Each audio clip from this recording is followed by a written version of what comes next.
Quantifiers. Statement आपने समझ लिया, किसी स्टेटमेंट को कैसे निगेट करेंगे, ये टेक्निक आपको समझ में आई। उसका ट्रुथ टेबल भी बना लिया, ठीक है। कभी कभी आपसे एग्जाम में ट्रुथ टेबल बनाने के लिए पूछ देता है, ठीक है। तो तीसरी बात आपको समझनी है क्वांटिफायर्स। और इसमें हमने बताया था कि ये इंपॉर्टेंट बात, क्वांटिफायर्स का रोल बहुत ज़्यादा है, ठीक है, एनालिसिस में। तो क्वांटिफायर्स ऐसे बनाना, आप लोग अपने कॉपी में यहाँ लिखना फिर से क्वांटिफायर।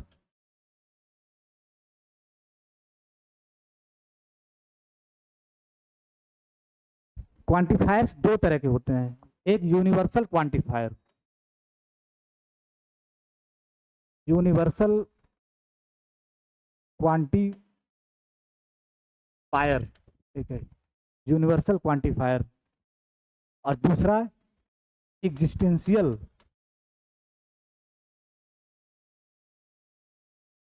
Existential quantifier.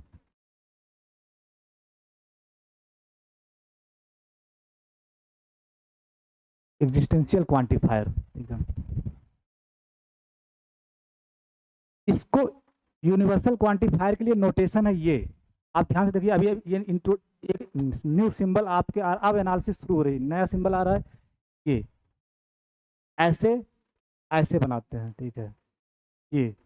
ये सिंबल यूनिवर्सल क्वांटिफायर के लिए नोटेशन है ये, समझ पा रहे हो? मतलब वी और ऐसे कट कर देना है, ठीक है। यूनिवर्सल क्वांटिफायर के लिए ये सिंबल है, ठीक है। और ये सिंबल है, और इस सिंबल के क्या क्या मीनिंग है, किसके लिए यूज होता है। This is used for the used for the phrases. Phrase समझते हो, कुछ वर्ड्स का ग्रुप, ठीक है। फ्रेजेज आर एवरी, यानी ये सिंबल है, और ये सिंबल किसके लिए आएगा, फॉर एवरी। कहीं फॉर एवरी है तो उसके लिए सिंबल क्या यूज करोगे, ये सिंबल, ठीक है, फॉर एवरी, या फॉर ऑल, ठीक है, फॉर ऑल, या फॉर ईच, ठीक है, फॉर ईच, ठीक है, for each, for every, for all, for each. या एक चीज कहीं कहीं आपको और लिखा मिले, गिवन एनी, गिवन एनी, ठीक है। ये चार मतलब इस फॉर एवरी को इन्वर्टेड काम कर लो, for every, for all, for each और गिवन एनी, इन्हीं के लिए ये सिंबल है। और इस सिंबल को बोला जाता है यूनिवर्सल क्वांटिफायर। जो वर्ड है for each, for every, for all, given any, इन चारों के लिए एक ही सिंबल है, ये सिंबल, ठीक है। अगर कहीं फॉर एवरी या फॉर ईच, फॉर ऑल या गिवन एनी दिख गया तो इसका मतलब वहां कौन सा क्वांटिफायर आ रहा है, यूनिवर्सल क्वांटिफायर, जिसको डिनोट किससे करोगे, इस सिंबल से, इस सिंबल से, ठीक है, इस सिंबल से। एग्जिस्टेंशियल क्वांटिफायर को डिनोट करते हैं ऐसे, देर, ठीक है, इस सिंबल से, ई को रिवर्स में करके, ठीक है। और ये जो आता है किसके लिए, अब की बार सीधे मैं ऐसे तीर बना के लिख दे रहा हूं, ये किन फ्रेजेज के लिए आता है, देयर एग्जिस्ट, ठीक है। अगर आपके सेंटेंस में देयर एग्जिस्ट है तो उसके लिए ये सिंबल है, देयर एग्जिस्ट, ठीक है। या फिर देयर इज, देयर इज, ठीक है, देयर इज, देयर एग्जिस्ट, या फॉर सम, फॉर सम। धीरे धीरे आप इस लैंग्वेज पे कमांड करना सीखो, बार बार यही यूज होगा आगे जा करके, कुछ दिन बाद, 6-7 दिन बाद आपको समझ में आएगा। इन तीनों फ्रेजेज के लिए ये सिंबल यूज होता है, और ये कहलाता है एग्जिस्टेंशियल क्वांटिफायर, ठीक है, एग्जिस्टेंशियल क्वांटिफायर, ठीक है। तो इसको साफ साफ आप बना लो इस डायग्राम को, ठीक है।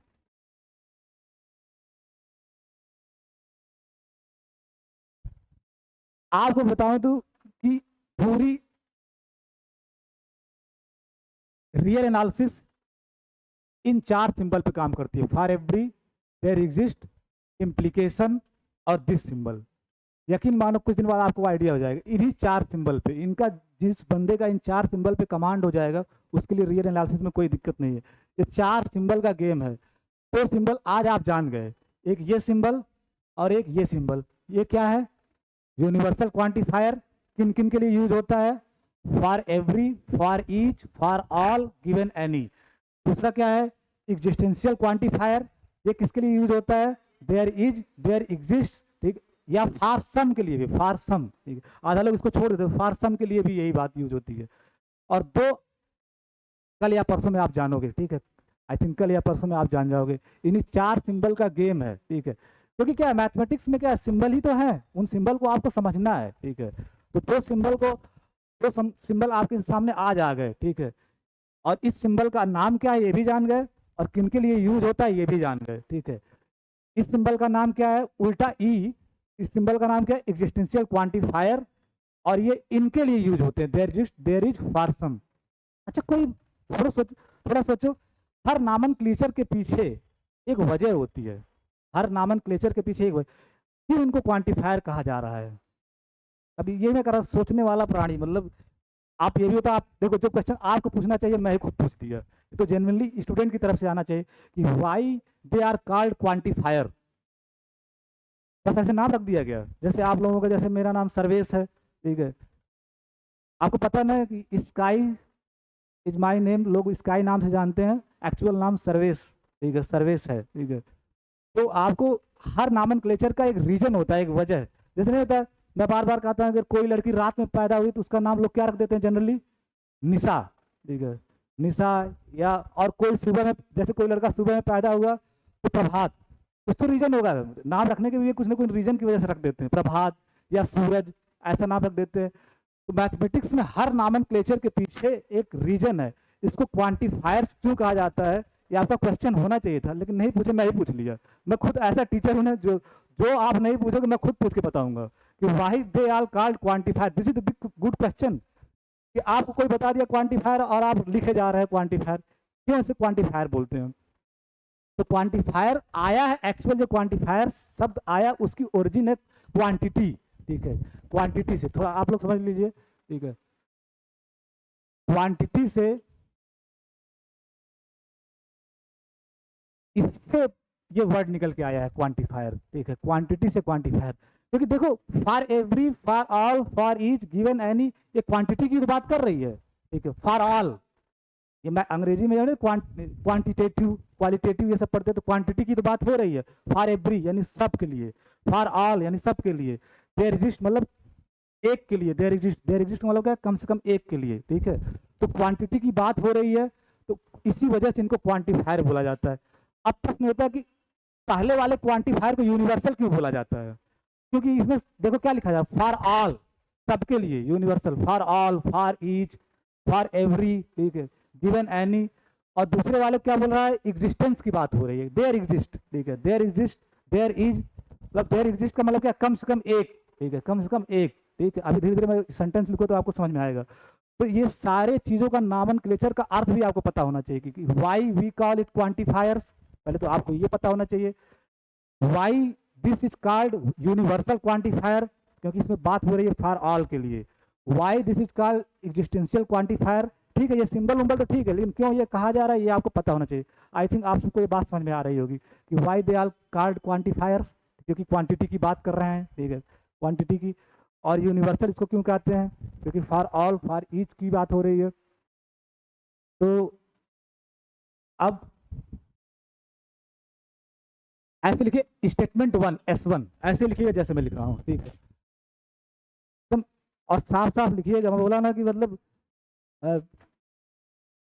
कुछ लोगों को बाद में पता चलता है, या आप कभी कभी अपने, वो लोग क्या है कि जब वो मिस कर जाते हैं तो उनको फिर पता चलता है कि वो पुरानी वाली चीज मिल जाती, ठीक है, तो S1 आपका डेमो क्लास है, तब भी आप लिख लीजिए।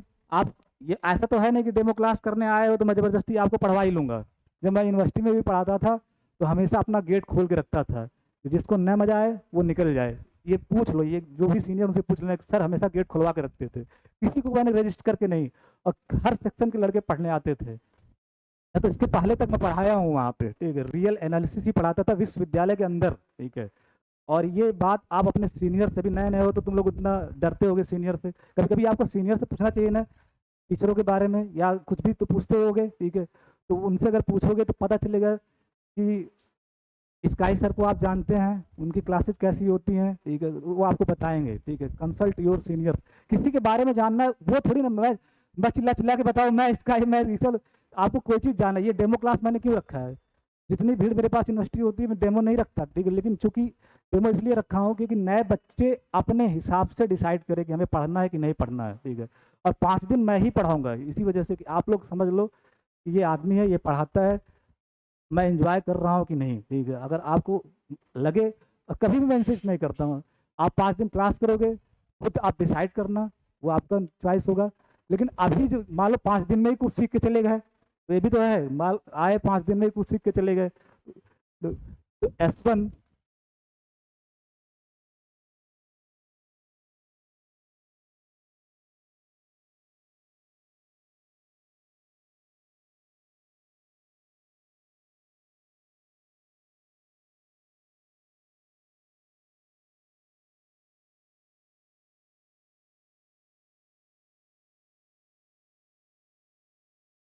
स्टेटमेंट 1 जिसको S1 लिखा जा रहा है, स्टेटमेंट 1, स्टेटमेंट 2 S2, ठीक है।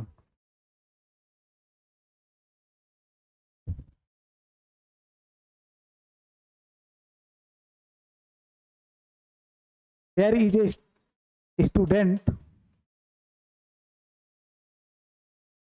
इन this classroom,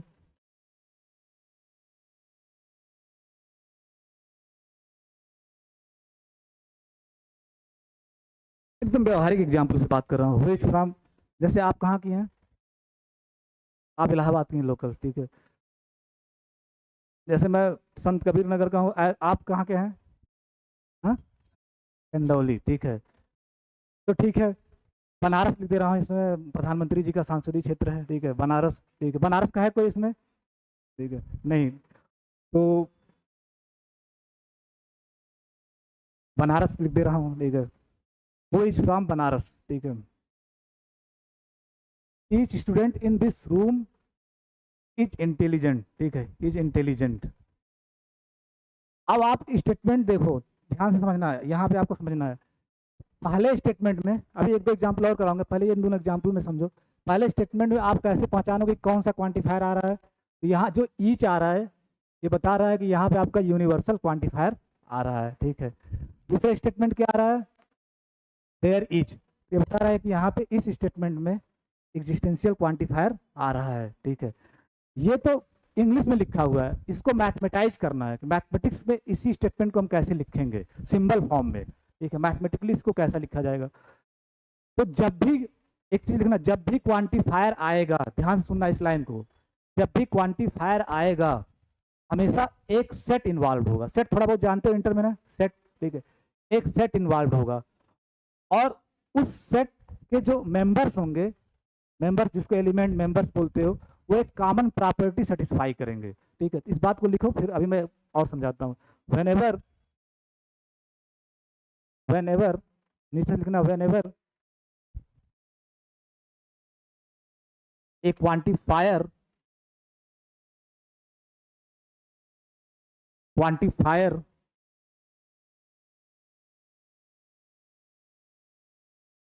is involved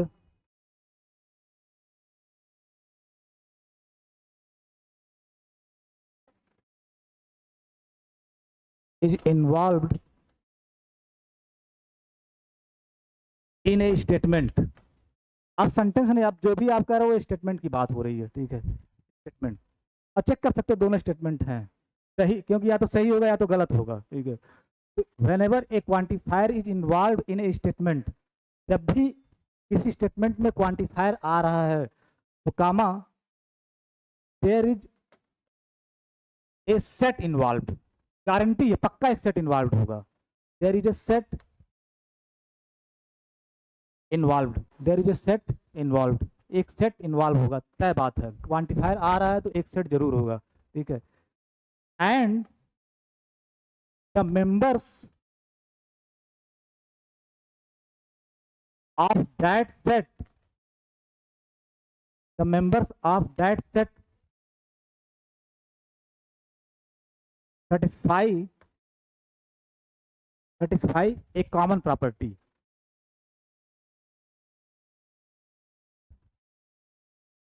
common property, ठीक है। मैं ये कह रहा हूँ कि जब भी किसी स्टेटमेंट में क्वांटिफायर आएगा तो तय बात है वहां एक सेट इन्वॉल्व होगा, और उस सेट के जो मेंबर होंगे वो एक कॉमन प्रॉपर्टी सेटिस्फाई कर रहे होंगे, ठीक है। अब थोड़ा सा दिमाग लगाओ कि स्टेटमेंट 1 में जो लिखा गया है स्टेटमेंट, उसमें क्वांटिफायर आ रहा है, तो तय बात है वहां एक सेट आएगा। What is what set involve in this statement, इसमें कौन सा सेट इन्वॉल्व हो रहा है, ये ईच किसी के लिए लिखा गया होगा ना, ईच किसी के लिए लिखा गया होगा। What is the set involve here, यही आपको थोड़ा सा पकड़ना है, ठीक है। ईच किसी न किसी के लिए लिखा गया होगा ना, या देयर एग्जिस्ट किसी न किसी के, देयर इज किसी न किसी के लिए लिखा गया होगा, ठीक है। तो वो जिसके लिए लिखा गया होगा एक सेट होगा, ठीक है, एक सेट होगा, उसके मेंबर्स के लिए लिखा गया होगा। जैसे each student in this classroom is intelligent, तो ईच लिखा गया होगा किसी सेट के मेंबर्स के लिए। वो सेट यहाँ क्या है, पहले स्टेटमेंट, थोड़ा सा दिमाग लगाओ तो आंसर मिल जाएगा। What is the set involve in S1, in S1 in S1 the quantifier used is each, ठीक है। The quantifier used is each, यानी यूनिवर्सल क्वांटिफायर आ रहा है, ठीक है। तीन चीजें आपको पकड़नी है, क्वांटिफायर वहां क्या है, फिर क्वांटिफायर अगर आ रहा है तो वहां एक सेट होगा, ठीक है, ठीक है। वो सेट यहाँ क्या होगा, कोई बता सकता है? What is the set involve here, the set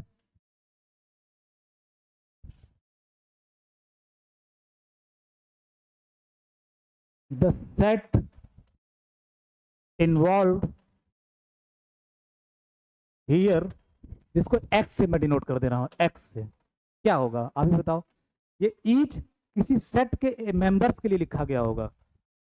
अब बताओ वो सेट क्या बनेगा यहाँ पे, यही तो बनेगा, the set of students in this room, यही तो, the set of students in this room, यही तो सेट इन्वॉल्व हो रहा है वहां पे।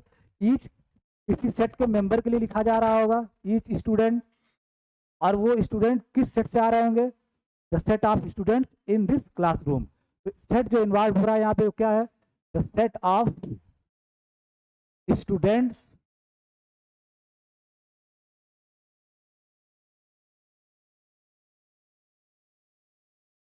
इन दिस रूम, ठीक है, the set of students in this room, ठीक है, the set of students in this room. अब वो उस सेट के जो मेंबर हैं वो स्टूडेंट्स है, वो कॉमन प्रॉपर्टी क्या सेटिस्फाई कर रहे हैं, इंटेलिजेंट, ठीक है। तो पी प्रॉपर्टी सेटिस्फाइड, यहाँ पी, पी ये डॉट लिखना, पी प्रॉपर्टी क्या सेटिस्फाई हो रही है उनके द्वारा, कॉमन, इंटेलिजेंट, इंटेलिजेंट, ठीक है, इंटेलिजेंट। इतनी बातें तुरंत आपको पहचानना, जब भी क्वांटिफायर आएगा तो पहले आप चेक करो कौन सा क्वांटिफायर यूज हो रहा है, फिर वहां सेट कौन सा आ रहा है, किस सेट के मेंबर्स के लिए क्वांटिफायर लिखा गया है, और उस सेट के एलिमेंट क्या कॉमन प्रॉपर्टी सेटिस्फाई कर रहे हैं। तो कॉमन प्रॉपर्टी क्या है, इंटेलिजेंट, यही तो है। अब अब आप सिंपल मैथमेटिकली उसी को ट्रांसफर करोगे तो मैथमेटिकली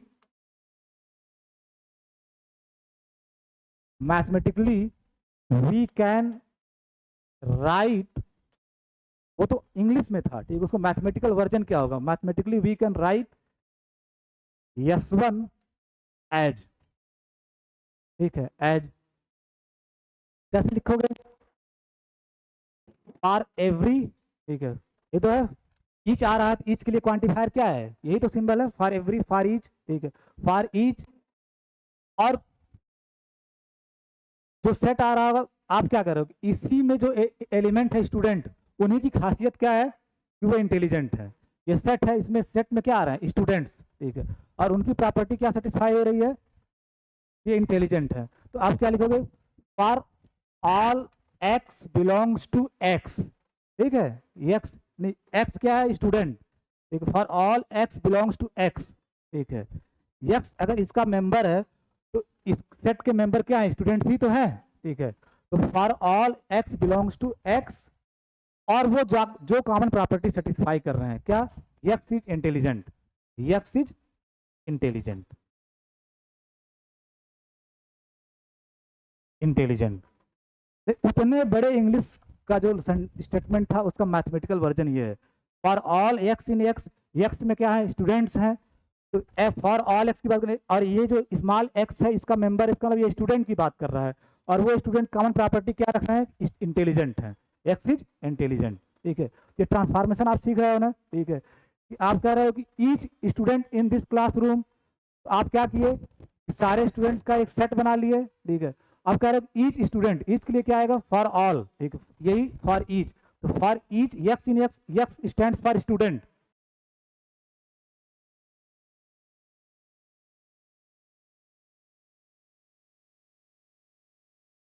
तो क्वांटिफायर सीधे सीधे आपका इसमें क्या है, देयर एग्जिस्ट। ठीक है, इस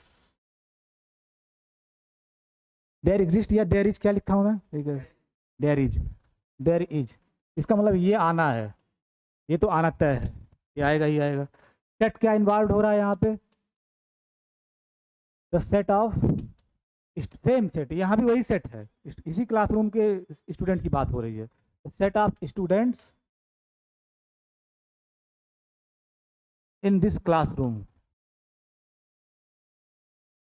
पी क्या है यहाँ पे जो प्रॉपर्टी है, फ्रॉम बनारस। ठीक है, फ्रॉम बनारस। अब मैथमेटिकली आप क्या लिख सकते हो उसको, मैथमेटिकली, मैथमेटिकली क्या कह रहे हो, there is a student in this classroom, और स्टूडेंट को आप एक्स में शामिल किए, कैपिटल एक्स के मेंबर हैं, इसका मतलब क्या लिखोगे, there exist a member in x, ये तो लिखोगे, there exist x in x. और उस एक्स की खासियत क्या है, अब एक्स स्टूडेंट की बात हो रही है, क्योंकि एक्स जो कैपिटल एक्स में उसमें आप स्टूडेंट को इकट्ठा किए हो, आप क्या करेंगे, उसमें एक ऐसा स्टूडेंट है जो बनारस है, तो there exist x in x, x is from, from Banaras, from Banaras. I think आप लोग ये बात समझ रहे हो ना, कैसे किसी भी क्वांटिफायर वाले सेंटेंस को मैथमेटिकली लिखोगे। ठीक है, तो दो मैं एक्सरसाइज दे रहा हूँ, आप उसको घर से करके लाइएगा। ठीक है,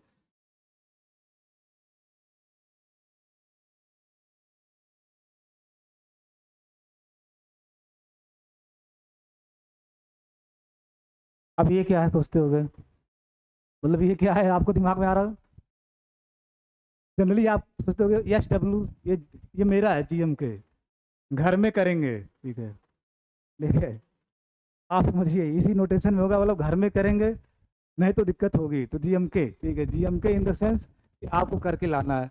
ठीक है, तो S1 S2 S3 S4 आप करके लाइएगा। S3 क्या है, ठीक है, ये मैं देखता हूँ, जैसे 4x इज इक्वल टू 8। ठीक है, 4x इज इक्वल टू 8 पार सम, देखो ध्यान देना आपकी बार क्या आ रहा है, फॉर सम। ठीक है, उसी तरह से आपको पता करना है कि क्या क्वांटिफायर आ रहा है। ठीक है, क्या सेट होगा, for some x in are.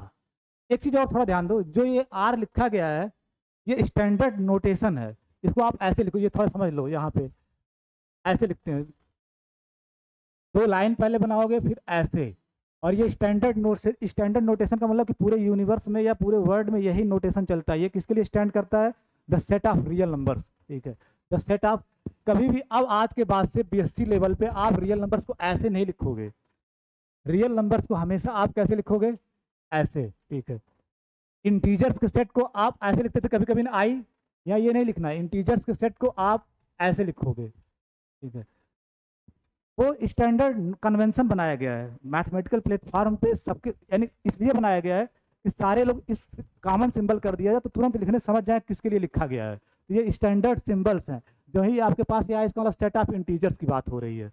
अब मैं क्यों बताऊंगा कि आई से इंटीजर्स को नहीं लिखते, उसकी भी कहानी है, मैं बताऊंगा आगे। ठीक है, तो अभी आर की आपको जरूरत है, तो आर लिखा गया है, जहाँ आर क्या है, आर के नीचे लिख देना, आर के ये 10 सेट ऑफ रियल नंबर। आज के बाद से कभी भी आप रियल नंबर के सेट को ऐसे नहीं लिखोगे, ऐसे ही लिखना। तकनीकी सीखो, सर कैसे बना रहे हैं, दो लाइन फिर ऐसे। ठीक है, ठीक है, दो लाइन फिर ऐसे ही, 10 सेट ऑफ रियल नंबर्स। ठीक।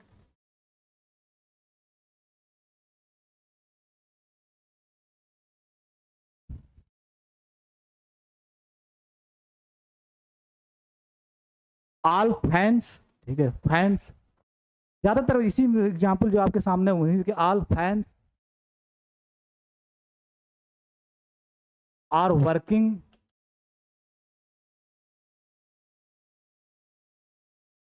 इन दिस रूम। ये दोनों को आप ट्राई कीजिएगा। ये स्टेटमेंट लिखे हुए हैं, इनको आपको क्वांटिफायर वर्जन में लिखना है, मैथमेटिकली क्वांटिफायर के साथ, ठीक है। आया ना, यहाँ पे क्वांटिफायर आल है, यहाँ पे फार सम है। आप ट्राई करके आइएगा, ठीक है, कोशिश कीजिएगा इसको लिखने की, ठीक। कोई दिक्कत हो तो पूछ लीजिए, आज की क्लास में कुछ पूछना हो किसी को। और एक चीज़ और है, मैं तो यहाँ आपको बता ही रहा हूँ, कुछ दिन बाद 24/7 इज अवेलेबल फॉर यू। आप कभी भी कोई डिस्कशन, मैं व्हाट्सअप नंबर दे दूंगा, आप कुछ भी रात सवेरे कभी पूछोगे, आपके जवाब आपको मिल जाएंगे। और मेन बात यह है कि मेरा जो तरीका है वो क्वेश्चनिंग, मतलब आपसे निकलवाना, ठीक है। ये नहीं कि मुझे जो आ रहा है आपको सीधे लिखवा देना, ठीक है। आप क्या आपसे मैं क्या करवा सकता हूँ, दैट इज माई रिस्पॉन्सिबिलिटी। मतलब अपने जैसा बनाना। मैं बार बार कहता हूँ कि अपने जैसे मैं मैथमेटिक्स को जानता हूँ या मैथमेटिक्स करता हूँ, वैसे आप भी करना सीख जाइए। तो ये दोनों हैं, इनको करने की कोशिश कीजिएगा। इन S3 S4 को मैथमेटिकली यानी क्वांटिफायर फॉर्म में लिखना, जैसे वो दो लिखे हो वैसे उसको, ठीक है। प्रियांशु देखो, फिजिक्स वाले सर आए हैं।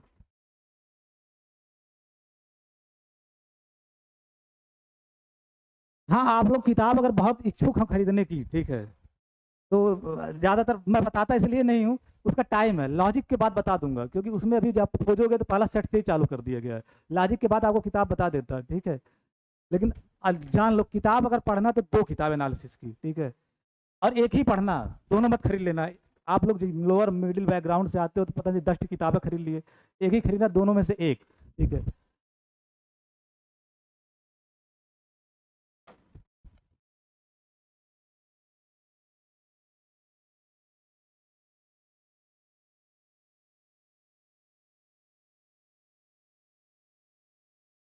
हर्बर्ट,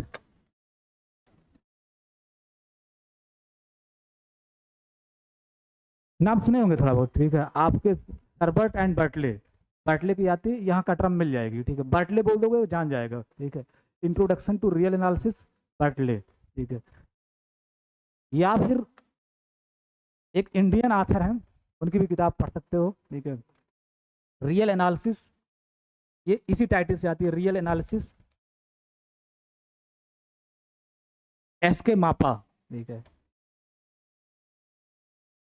दोनों ही कटरा में अवेलेबल हैं, ठीक है। SK मापा, दोनों मत खरीदना, एक ही। आपके पास एक टेक्स्ट बुक होनी चाहिए, इन दोनों में से एक कोई भी ले लेना, ठीक है। और दोनों ही सेम टाइप, ऐसा मत समझना कि इसमें कुछ अच्छा दिया है इसमें कुछ। मैं ज़्यादातर आपको प्रेफर करता हूँ, जैसे आपको इन फ्यूचर कंपटीशन भी देना रहता है, तो ये थोड़ा सा इसमें कंटेंट ज़्यादा है, ठीक है, दूसरी वाली किताब में, ठीक है, दूसरी वाली किताब में ज़्यादा है। तो मैं अगर प्रेफर करता हूँ, वैसे दोनों ही किताबें अपने आप में अनमोल हैं, ठीक है, किसी को, लेकिन दूसरी वाली इन ओपिनियन मुझसे पूछोगे तो इसको आप रख सकते हो अपने लाइब्रेरी में, ठीक है। हाँ, एक ही खरीदना, दोनों मत खरीद लेना। पता चला 400 की ये, 450 की ये, तो 850 की एनालिसिस किताब खरीद लिए, ठीक है। एक ही खरीदना, one of, only one of, one of one and two, one of one and two. और मुझे से पूछोगे तो सेकंड वाली, ठीक है, सेकंड वाली SK मापा है, ये दोनों किताबें कटरा में मिल जाएंगी, ठीक है। बाकी there are so many books on analysis, लेकिन थोड़ा सा आप एक स्टैंडर्ड सोर्स से पढ़ने की कोशिश करो, क्योंकि आपको रियल एनालिसिस सीखनी है, ठीक है। तमाम चीज़ें, इसको कभी मत खरीदना। ये भी एक किताब बड़ी होती है, हो सकता है, ठीक है। इसमें मत तुम लाना, तुमको बताऊंगा पॉइंटेड। इसमें पहले फर्स्ट 2-3 पेज में बहुत ज़्यादा गलतियां हैं।